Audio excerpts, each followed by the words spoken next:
o Anselmo, porque acabou cedendo o escanteio. Vai para a cobrança, Danilo Sacramento.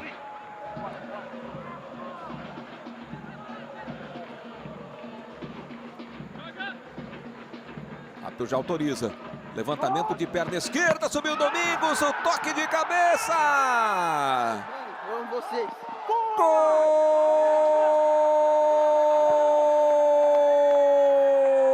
do Guarani!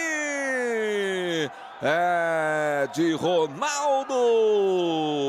A alegria do torcedor bugrino aqui no Anacleto Campanella. O levantamento do Danilo Sacramento, chegou o Ronaldo, Luiz ainda deu um tapa na bola. Veja, por outro ângulo, vale a pena ver de novo. Apareceu bem Ronaldo para tocar para o fundo da rede, abrindo o marcador aqui no Anacleto Campanella.